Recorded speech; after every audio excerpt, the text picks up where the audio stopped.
शेवटी कशी मात केली पाहिजे? आपला आजचा हा विषय आहे, की निराशेवरती कशी मात जी आहे ती केली पाहिजे. हा आपला आजचा विषय आहे आणि अनेक वेळा आपण निराश अवस्थेमध्ये अ, असतो. अनेक वेळा वेगवेगळ्या प्रकारची निराशा आपल्या जीवनामध्ये असतात आणि ह्या ज्या निराशा आहेत ना, ह्या आपल्या जीवनामध्ये आपल्याला खूप भयंकररित्या त्रास जे आहेत त्या देत असतात. आणि निराशा अ, हे शैतानाचं एक हत्यार आहे. तुमचं जीवन उद्ध्वस्त करण्याच्या अनुषंगाने सैतान ह्या ह्या शस्त्राचा वापर तुमच्या जीवनामध्ये करत असतो. निराशा हे शैतानाचं काय आहे? अ, हत्यार आहे. शैतानाचं हे शस्त्र आहे आणि शैतान ह्या शस्त्राच्या सहाय्याने तुमचं जे जीवन आहे ते उद्ध्वस्त करत असतो. आणि चिंता ह्या कशाप्रकारे आपण आपल्यामधून दूर करू शकतो किंवा चिंतेवरती, निराशेवरती निराशेवरती आपण कशाप्रकारे जे आहे ते मात करू शकतो हे आपण आज काय करणार आहोत? आज आपण हे शिकणार आहोत. आणि एकूण अ, बरेचसे मुद्दे आहेत, परंतु आपल्या ह्या वेळेमध्ये जितकं कव्हर होईल तितकं मी तुम्हाला शिकवण्याचा प्रयत्न देवाच्या आत्म्याच्या सहाय्याने करेल आणि निश्चित अर्थाने देवाचा आत्मा आजच्या संध्याकाळच्या वेळेला घेईल आणि तुम्हाला तुमच्या निराशेवरती देवाचा आत्मा जो आहे, कशा प्रकारे मात करायची हे तुम्हाला शिकवल आणि तुम्हाला तुमच्या जीवनामध्ये असलेली जी निराशा आहे, तुम्हाला मात जे आहे ते करता येईल. पहिला जो मुद्दा आहे तो आपण पाहणार आहोत. स्तोत्र संहिता 55 दुसरं वचन आहे. स्तोत्र संहिता 55 आणि त्याचं जे दुसरं वचन आहे, ते यावेळेला आपण वाचणार आहोत आणि ह्या वचनामध्ये स्तोत्रकर्ता दावीद जो आहे, तो चिंतेसंदर्भात काय म्हणत आहे, निराशेसंदर्भात काय म्हणत आहे, ते आपण पाहणार आहोत.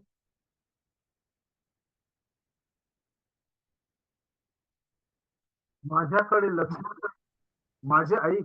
मी चिंताक्रांत होऊन तळमळत व कहत आहे. Very good. आता ह्या ठिकाणी आपण पाहतो, की दावीद राजा परमेश्वर देवाकडे प्रार्थना करत आहे आणि दावीद राजा परमेश्वर देवाकडं जी प्रार्थना करत आहे ना, त्या प्रार्थनेमध्ये प्रामुख्याने आपल्याला अनेक विषय पाहायला भेटतात. त्या सर्व विषयांकडे आपण जाणार नाही, पण ओव्हरऑल आपण या ठिकाणी हे पाहणार आहोत, की दावीद राजा जो आहे ना, दावीद राजाचा विश्वास घातक्यांनी ना नाश करायचं काय केलं होतं? त्याचं ठरवलेलं होतं. आणि त्या विश्वास घातक्यांपासून दाविदाचं संरक्षण व्हावं यासाठी दावीद हा परमेश्वर देवाला शरण गेलेला आपण या वचनामध्ये काय करतो पाहत आहोत. वचन एक ज्यावेळेस आपण वाचतो ना, त्या वचन एक मध्ये परमेश्वराचं वचन पहा काय म्हणत आहे. हे देवा, माझ्या प्रार्थनेकडे कान दे. माझ्या विनंतीपासून तोंड फिरवू नको. आता बघा ह्या ठिकाणी आपण पाहतो की दावीद हा त्याच्या निराश अवस्थेमध्ये एक गोष्ट लक्षात ठेवा, ज्या वेळेला आपला कोणी विश्वासघात करतो किंवा कोणी व्यक्ती हा आपला नाश करण्याच्या उद्देशाने आपल्यावरती चालून येतो किंवा आपल्या जीवनामध्ये निराशा येण्याचे असे अनेक काय आहेत प्रसंग आहेत आणि ज्या पण माध्यमातून आपल्या जीवनामध्ये निराशा येते ना, ती निराशा आपलं संपूर्ण जे जीवन आहे ते उद्ध्वस्त करण्याच्या उद्देशानेच आलेली असते आणि ती आपल्या जीवनामध्ये आणण्याचं काम हे सैतान करत असतो आणि सैतान हे करण्यामध्ये माहीर आहे. सैतानाला देवाच्या लोकांचं जीवन उद्ध्वस्त करण्यामध्ये फार आनंद वाटतो आणि म्हणून त्याच्याकडं हे निराशाचं एक शस्त्र आहे आणि ह्या शस्त्राचा उपयोग त्याने दाविदाच्या जीवनामध्ये देखील केलेला होता. आणि लक्ष द्या, त्यावेळेला दावीद जो आहे ना, परमेश्वर देवाला शरण गेलेला ह्या एक वचनामध्ये दिसून येत आहे. तो देवाकडे प्रार्थना करत आहे, हे देवा माझ्या प्रार्थनेकडे कान दे.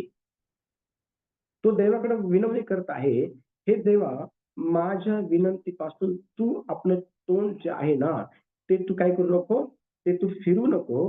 कारण आता ह्या निराश अवस्थेमध्ये मला सर्वात जास्त जर कुणाची गरज आहे, तर ती तुझी आहे. आणि तो त्या ठिकाणी पुढं त्याच्या भावना प्रार्थनेच्या स्वरूपात देवाला काय करत आहे, तो सांगत असताना तो ह्या ठिकाणी हे म्हणत आहे, माझ्याकडे लक्ष दे. माझ्याकडे काय कर, लक्ष दे. आणि माझं कारण मी चिंताक्रांत होऊन तळमळत व कणत आहे. लक्ष द्या, ज्या वेळेला आपल्या जीवनामध्ये आपण निराशेचा सामना करतो, ज्या वेळेला आपण आपल्या जीवनामध्ये चिंतेमध्ये असतो आणि त्या चिंतेत राहून आपण ज्या वेळेला त्या गोष्टींचा सामना करतो ना, त्यावेळेला दोन गोष्टी आपल्यासोबत प्रामुख्याने होत असतात. एक, आपण आतल्यात तळमळत असतो आणि दुसरं, आपण आतल्यात कणत असतो. लक्ष द्या. आणि हे तळमळणं आणि कणणं याने आपल्या जीवनामध्ये भयानक अशा त्रासाला आपण काय करत असतो माहिती का, सहन करत असतो. आणि दावीद देखील अशाच प्रकारच्या निराशेतून जात होता. परंतु त्या निराशेतून जात असताना त्याला ही गोष्ट पूर्णपणे माहिती होती की ह्या निराशेतून बाहेर काढणारा केवळ परमेश्वर आहे आणि मी त्याला शरण गेलं पाहिजे आणि मी त्याला शरण गेलं पाहिजे. आणि तो ह्या ठिकाणी परमेश्वर देवाला शरण पण गेला. लक्ष द्या, जर तुम्ही निराशेमध्ये असाल, जर निराशेने तुमचं जीवन हे पूर्णपणे ग्रासलेलं असेल, तर तुम्ही देवावर पूर्ण विश्वास जो आहे ना, तो टाकला पाहिजे. कारण देव हाच तुम्हाला तुमच्या निराशेतून काय करू शकतो, बाहेर काढू शकतो. पवित्र शास्त्रामध्ये आपण निराशामध्ये असलेले अनेक लोक पाहतो. ज्यावेळेला आपण योहानाचं पुस्तक 5वा अध्याय ज्यावेळेस आपण काढतो ना, तर त्या योहानाच्या पुस्तकाच्या 5व्या अध्यायामध्ये एक व्यक्ती आहे जो खूप निराश होता. योहानाचं पुस्तक 5वा अध्याय ज्यावेळेस आपण काढतो ना, त्या योहानाच्या पुस्तकाच्या 5व्या अध्यायामध्ये आपल्याला एक व्यक्ती दिसतो आणि तो व्यक्ती जो आहे ना, खूप निराश होता. आणि ती निराशा त्याच्या जीवनामध्ये का आलेली होती माहिती का? कारण तो 38 वर्षांपासून आजारी होता. 38 वर्षांपासून त्याच्या जीवनामध्ये जो आजार होता ना, त्या आजाराने त्याच्या जीवनामध्ये संपूर्ण निराशा आणलेली होती. आणि ती निराशा त्याच्यामधून पूर्णपणे निघून जावी. जो आजार त्याला लागलेला आहे, ज्या आजाराने त्याच्या जीवनामध्ये निराशा आणलेली आहे, ज्या निराशेने त्याचं संपूर्ण जीवन उद्ध्वस्त करून टाकलेलं आहे, लक्ष द्या, त्या व्यक्तीला प्रभू येशू ख्रिस्त बरं करण्याकरता गेला. आणि येशूने त्याला प्रश्न केला की तुला बरं व्हायची इच्छा आहे का? आणि त्या व्यक्तीने त्या ठिकाणी हो किंवा नाही मध्ये उत्तर येशूला देणं गरजेचं होतं, दिलं पाहिजे होतं. पण पहा, त्याच्यामध्ये असलेली निराशा त्या ठिकाणी त्याला आतून येशू सोबत त्याच्या जीवनामध्ये घडलेल्या प्रसंगावरती बोलण्याकरता उकसवत आहे. आणि तो म्हणत आहे की महाराज, मला बरं होण्याची इच्छा आहे.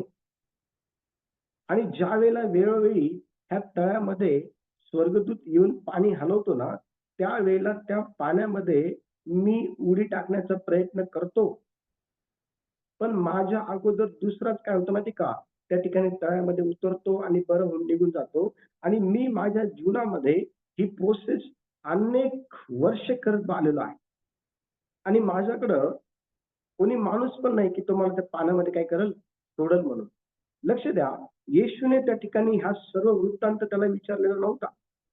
तू किती कसरत केलेली आहे त्या पाण्यामध्ये जाण्याकरता, तुझ्याकडे कोणी आहे किंवा नाही. येशूने त्याला हे विचारलेलं नव्हतं. एकच गोष्ट विचारलेली होती, ती ही की तुला बरं होण्याची इच्छा आहे का? त्यावेळेला येशूला त्याच्याकडनं ही गोष्ट अपेक्षित होती की तो हो म्हणेल म्हणून. पण लक्ष द्या, त्याच्या जीवनातली जी निराशा आहे ना, त्या निराशाने त्याला त्याच्या जीवनातील प्रत्येक प्रसंग येशूला सांगण्याकरता उकसवलेला आहे. लक्ष द्या चर्च, तुमच्या जीवनामध्ये ज्या वेळेला तुम्ही निराशेचा सामना करता ना, त्यावेळेला ती निराशा तुमच्या तुमच्या आतमध्ये तुम्हाला काय करते माहिती का? ती उकसवते. ती तुम्हाला काय करते? तुम्हाला ती कणवते. तुम्हाला ते आतल्या तळमळाला लावते. लक्ष द्या. परंतु देवाची इच्छा ही आहे की तुम्ही त्या निराशेमध्ये त्याला शोधलं पाहिजे.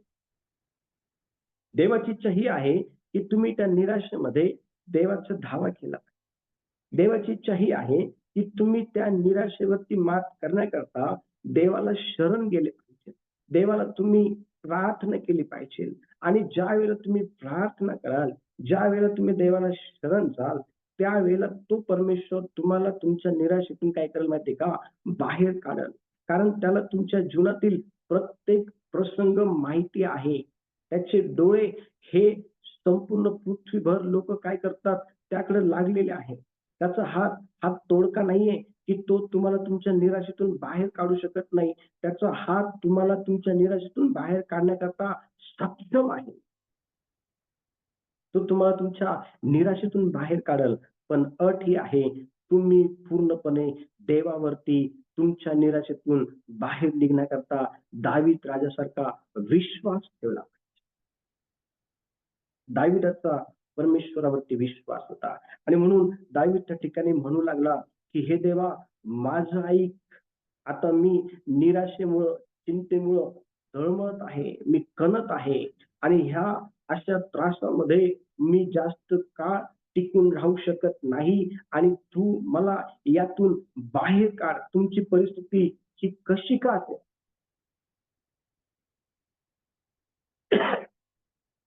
कोणत्या पण गोष्टींना घेऊन तुमच्या जीवनामध्ये जर निराशा आली असेल, देवाकडे आलं पाहिजे. पुढचं वचन आपण वाचणार आहोत. फिलिप्पियर्स पत्र 4 अध्याय. फिलिप्पियर्स पत्र 4 अध्याय 6 आणि 7 बघा. कशाविषयी चिंताक्रांत होऊ नका, तर सर्व गोष्टींविषयी प्रार्थना व विनंती करून आभार प्रदर्शनासह आपली मागणी देवाला कळवा. म्हणजे सर्व बुद्धी सामर्थ्याच्या पलीकडे असलेली देवाने दिलेली शांती तुमची अंतःकरणे व तुमचे विचार ख्रिस्त येशूच्या ठायी राखील. बघा, देववचन स्पष्टपणे सांगत आहे ठिकाणी, ज्या वेळेला आपण निराश असतो ना, ज्या वेळेला आपण आपल्या निराशेमध्ये कणत असतो आतून, ज्या वेळेला आपण आपल्या निराशेमध्ये आपल्या तळमळत असतो ना, लक्ष द्या. बघा, आपण एक स्तोत्र वाचणार आहोत. कोणीतरी स्तोत्र संहिता 42 कोणीतरी काढा. स्तोत्र संहिता 42.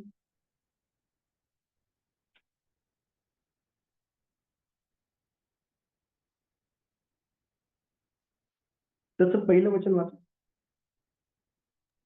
हरिणी जशी पाण्याच्या प्रवाहासाठी लुलुपते, तसा हे देवा, माझा जीव तुझ्यासाठी लुळपत आहे. वचन 2 पण वाचा. माझा जीव देवासाठी, जिवंत देवासाठी ताणेला झाला आहे. मी केव्हा देवासमोर येऊन त्याचे दर्शन घेईन. आता पहा, या ठिकाणी आपण कोराहाचे जे मुलं आहे ना, त्यांचं हे बोधपर स्तोत्र आहे आणि ह्या स्तोत्राच्या 1 आणि 2 वचनामध्ये आपल्याला दुसरं वचन समजण्यासाठी आपल्याला पहिलं वचन वाचणं गरजेचं आहे. आणि पहिल्या वचनामध्ये एक प्राणी आहे आणि तो प्राणी कोण माहिती का? काय त्या प्राण्याचं नाव? हरिण. हरिण आहे. तुम्हाला माहिती का, हरिण जे आहे ना, हरिण उन्हाच्या ज्या झळ्या असतात ना, त्या झळ्यांच्या माग हरिण धावत असते. तिला असं वाटतं की ते पाणी आहे म्हणून. आणि वचनामध्ये सांगत आहे की हरणी जशी पाण्याच्या प्रवाहासाठी काय होते, ती लुलबते. लुलबणं उन्हाळ्यामध्ये काय असतं ना, खरं ते कळतं. उन्हाळ्यात जर तुम्हाला जर पाणी जर नाही भेटलं, तर तुमचा जो जीव आहे ना, तो कासावीस होतो. त्याच्यापेक्षा भयंकर त्रास हा ज्यावेळेस तुम्ही निराशेमध्ये असता ना, त्यावेळेला तुम्हाला होत असतो. पण ह्या निराशेतून वर निघण्यासाठी, ह्या निराशेवरती मात करणं, लक्ष द्या, निराशा ह्या तुमच्या जीवनामध्ये अनेक गोष्टींना घेऊन आल्या असत. निराशा ह्या तुमच्या जीवनामध्ये वेगवेगळ्या प्रकारे आलेल्या असतील. निराशा ह्या कशा का असेना, पण त्या निराशेमध्ये तुमचं जीवन हे पूर्णपणे स्तब्ध झालेलं असेल. तुम्ही आतल्यात कणत असाल, तुम्ही आतल्यात तळमळत असाल, तुम्ही आतल्या आत अतिशय भयानकरित्या दुःखाचा सामना करत असाल. पण अशा वेळेला तुम्ही तळमळण्याऐवजी, तुम्ही आतल्या आत कणण्याऐवजी तुम्ही परमेश्वर देवाकडं जाणं फार गरजेचं आहे. आणि परमेश्वर देवाकडं कशासाठी आपण गेलं पाहिजे, तर आपण आहे ना, ते शांत ठेवण्यासाठी. कारण निराशा आपलं मन आपल्याला शांत राहू ठेवू देत नाही. निराशा आपल्या मनाला एक सतत कोणत्या ना कोणते विचार करण्याकरता उकसवत असते निराशा. असं जर झालं तर, असं जर केलं तर, असं जर झालं तर माझं काय होईल, मी कसं राहील, म्हणजे वेगवेगळे विचार येतील मनामध्ये. निराशा वेगवेगळे विचार तुम्हाला घेऊन येईल आणि तुमचं जे जीवन आहे ना, ते डिस्टर्ब करून टाका. तुमचं जे जीवन आहे ना, ते डिस्टर्ब करून टाका. लक्ष द्या. आणि तुमचं जीवन डिस्टर्ब व्हावं ही सैतानाची इच्छा आहे, देवाची नाही. आणि तुमचं जीवन डिस्टर्ब करण्यासाठी सैतान हा तयार आहे. सैतानाकडे वेगवेगळ्या प्रकारचे शस्त्र आहे आणि त्या शस्त्राच्या साहाय्याने सैतान तुमचं जीवन हे उद्ध्वस्त करू पाहत आहे. पण तुमचं जीवन हे उद्ध्वस्त होऊ नये म्हणून तुम्ही परमेश्वर देवाकडं जाणं फार गरजेचं आहे. कारण ज्या वेळेला आपण फिलिप्पियराचं पत्र 4था अध्याय आपण ज्यावेळेस काढतो ना, त्या फिलिप्पियराच्या पत्राच्या 4थ्या अध्यायामध्ये आपल्याला 6 ते 7 वचनामध्ये अतिशय स्पष्टपणे वाचायला भेटतं, कशाविषयी चिंता करू नका. कशाविषयी चिंता करू नका. कारण वचनात असं लिहिलेलं आहे, ज्या वेळेला आपण हे वचन पुढे वाचतो ना, तर सर्व गोष्टींविषयी परमेश्वर देवाकडे प्रार्थना करा आणि तुमच्या ज्या काही मागण्या आहे ना, त्या परमेश्वर देवाला कळवा. देवाला सांगा, देवा माझ्या जीवनामध्ये अशा प्रकारची समस्या आहे आणि ह्या समस्येमुळं मी आता अतिशय भयानकरित्या निराश अवस्थेमध्ये आहे आणि ह्या निराशेतून मला बाहेर निघायचं आहे. आणि म्हणून मी आता तुझ्याकडे आलेलो आहे आणि तुझ्याशिवाय मला कोणीही बाहेर काढू शकत नाही माझ्या चिंतेमधून, माझ्या निराशेमधून, माझ्या प्रॉब्लेम मधून, माझ्या समस्येमधून. माझी समस्या हिने माझं जीवन निराशामय भरून टाकलेलं आहे. चिंतेने भरून टाकलेलं आहे. मी आतल्यात कणत चाललेलो आहे. मी आतल्यात तळमळत आहे. माझे विचार माझ्या स्वाधीन नाहीये. माझे विचार ह्या निराशेमुळं अतिशय भयानकरित्या पांगत आहे आणि ह्या पांगलेल्या विचारांना एकत्र ठेवणं माझ्याकरता आता कठीण झालेलं आहे. आणि म्हणून तू आता मला काय कर, सहाय्य कर. माझं मन हे त्या समुद्राच्या लाटांसारखं उसंबळत आहे, ते शांत कर देवा. मला न आवडणाऱ्या अशा कोणत्याच प्रकारच्या गोष्टी ह्या निराशेच्या माध्यमातून माझ्या जीवनात उद्ध्वस्त करणाऱ्या होऊ देऊ नको. माझं जीवन उद्ध्वस्त करणाऱ्या बनवू देऊ नको. अशा प्रकारची प्रार्थना करण्यासाठी तुम्ही परमेश्वर देवाकडं येणं गरजेचं आहे. तुमच्या जीवनातल्या परेशानी देवाला माहिती नाही असं समजू नका. देवाला सर्व काही कळतं. देवाला सर्व काही माहिती आहे. तुमचं जीवन कसं आहे, तुमचं फॅमिली जीवन कसं आहे, तुम्ही कोणत्या प्रकारच्या परेशानीमधून चाललेले आहे, कोणत्या प्रकारच्या समस्यांनी तुम्ही वेढलेले आहात. देवाला सर्व काही कळतं. पण देवाची इच्छा ही आहे की तुम्ही त्याला आज रात्री आबा बापाशी हाक मारावी. तुम्ही त्याला आज रात्री हाक मारावी. तो तुमच्या मदतीला येईल. तो तुमच्या मदतीला येईल. लक्ष द्या. देवाचं वचन सांगतं, मी तुला अनाथ असं सोडणार नाही. मी तुला अनाथ असं सोडणार नाही. देवाचं वचन अतिशय स्पष्टपणे सांगतं. चर्च लक्ष द्या. ज्या वेळेला ते 2 आंधळे व्यक्ती येरिहोच्या रस्त्यावरती बसलेले होते ना, त्यांच्या जीवनामध्ये निराशा होती, भयंकर निराशा होती. कारण त्यांना दिसत नव्हतं. त्यांच्या जीवनामध्ये फक्त न दिसणं एवढीच निराशा नव्हती. ते त्या रस्त्याच्या कडेला बसून जाणाऱ्या येणाऱ्या लोकांकडे भीक मागत होते. विचार करा किती लोकांनी त्यांना टाऊन मारले असेल, टाऊन मारले असतील. किती लोक त्यांना अतिशय भयानकरित्या चुकीच्या गोष्टी बोलल्या असतील. ही एक निराशा असेल. त्यांच्या घरच्यांनी त्यांना सोडून दिलेलं आहे. ती एक निराशा त्यांच्या जीवनामध्ये वास करते. अनेक अशा निराशा असेल त्यांच्या जीवनामध्ये.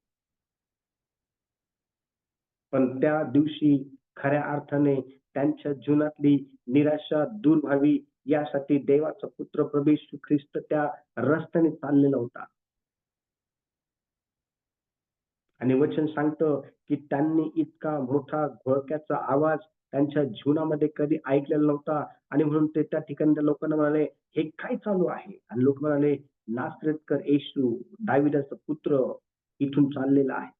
आणि त्यांना माहित होतं येशू कोण आहे म्हणून. येशू हा जिवंत देव आहे.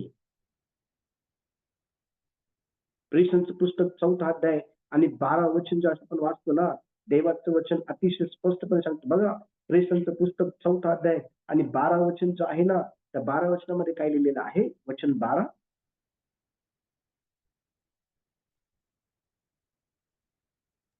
आणि तारण दुसऱ्या कोणाकडून नाही, कारण जेणेकरून आपले तारण होईल असे दुसरे कोणतेही नाव आकाशाखाली मनुष्यामध्ये दिलेले नाही.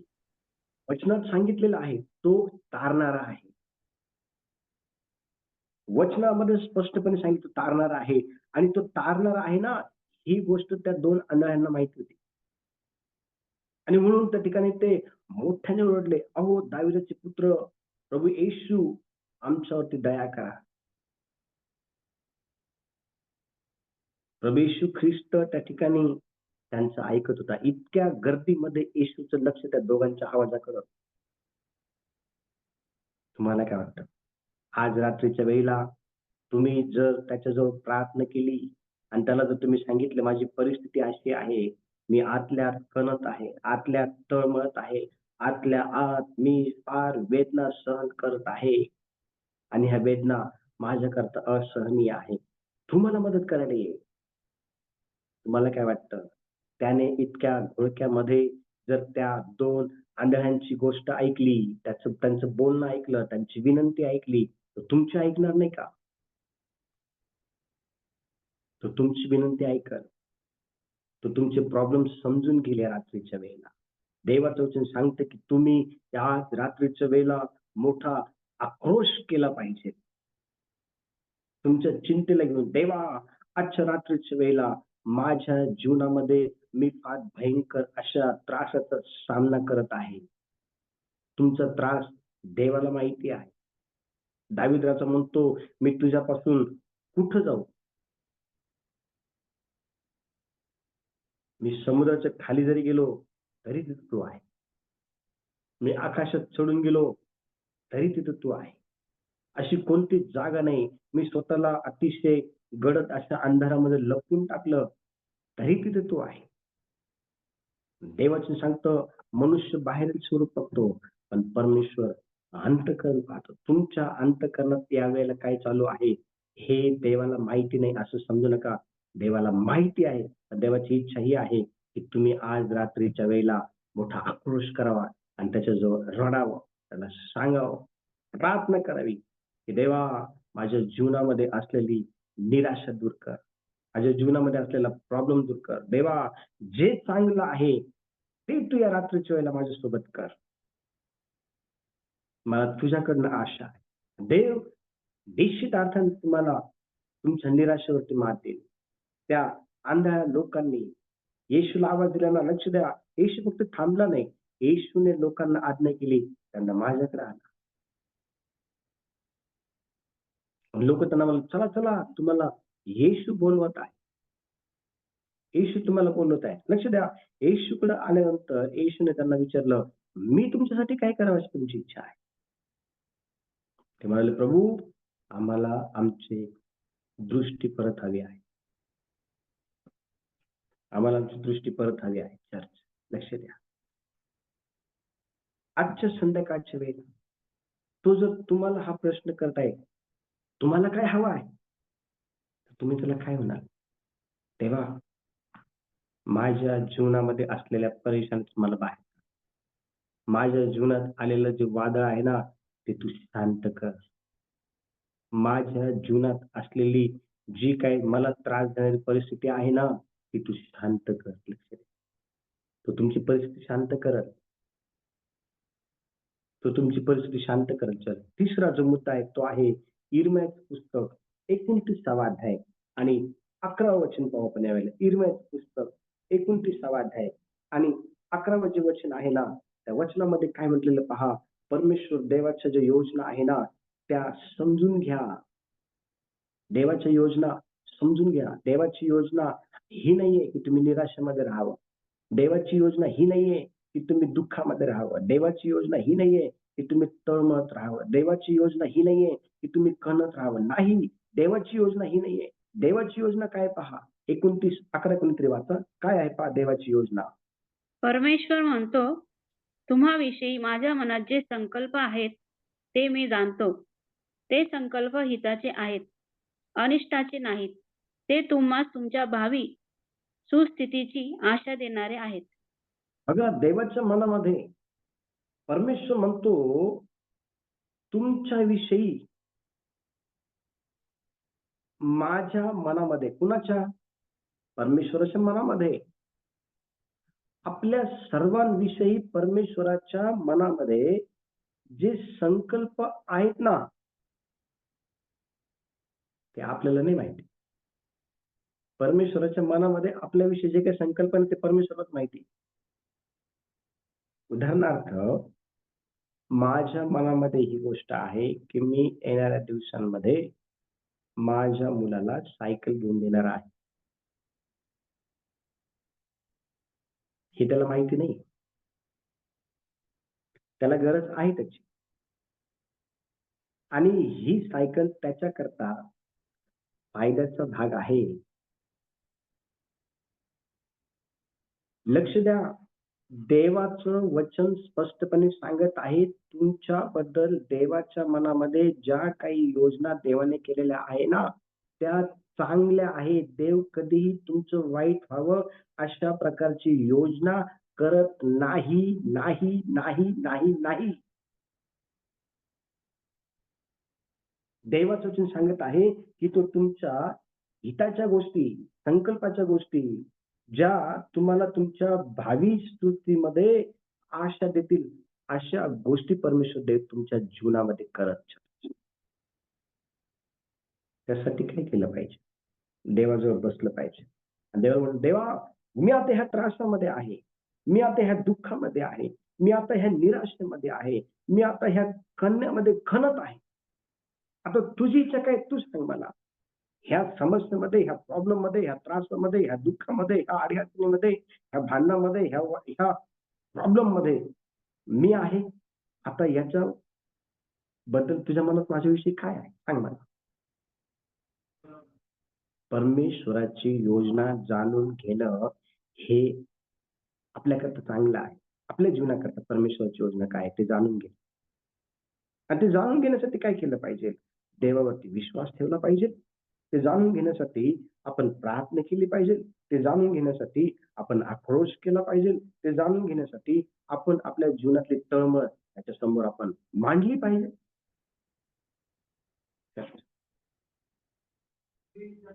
तर परमेश्वर देव जो आहे ना, तो आपल्या जीवनामध्ये अद्भुत अद्भुत अद्भुत चमत्कार करेल, अद्भुत चमत्कार करेल. लक्ष द्या, देवाचं वचन अतिशय स्पष्टपणे सांगत आहे, परमेश्वराचं जे सामर्थ्य आहे ना, ते जाणून घ्या. येशयाचं पुस्तक 41वा अध्याय आणि वचन 10 ज्यावेळेस आपण काढतो ना, येशयाचं पुस्तक 41वा अध्याय आणि वचन 10 आपण यावेळेला काढूया. आज त्या ठिकाणी काय लिहिलेलं आहे, देवाचं काय म्हणतात का,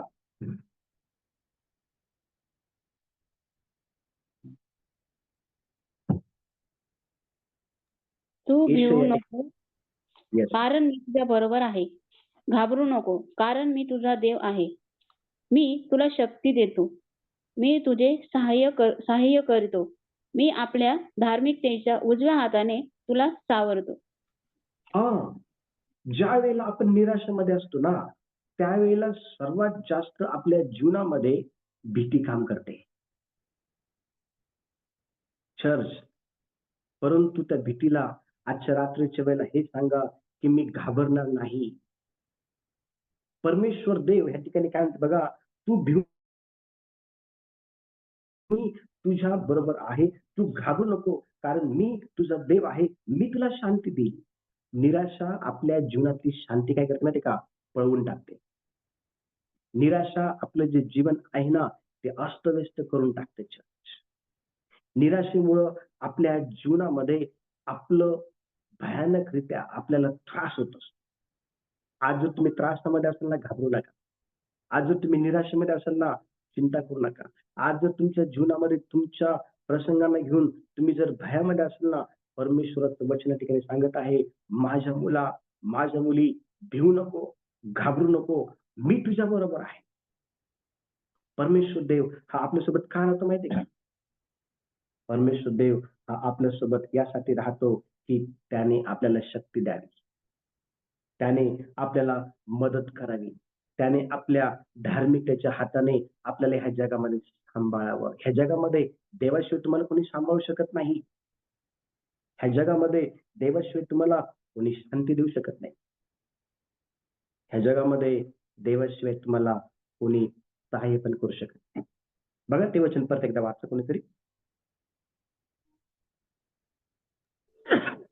तू भिवू नको, कारण मी तुझ्या बरोबर आहे. घाबरू नको, कारण मी तुझा देव आहे. मी तुला शक्ती देतो. मी तुझे सहाय्य करतो. मी आपल्या धार्मिकतेच्या उजव्या हाताने तुला येस, बघा देवाचा स्वभाव बघा कसा आहे. देव माणूस नाहीये. देव हा माणसाच्या बुद्धीच्या पलीकडचा आहे आणि माणसाला देवाला समजून घेणं फार गरजेचं आहे.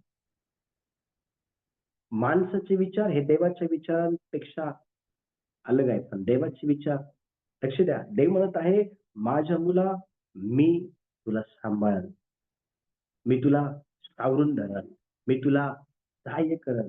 लक्ष द्या, चर्च, ह्या जगामध्ये राहत असताना देवावरती विश्वास ठेवा. ह्या जगामध्ये राहत असताना समस्या येतील, प्रॉब्लेम येतील, निराशा येईल, अनेक प्रकारच्या त्रासाला सामोरं जावं लागेल.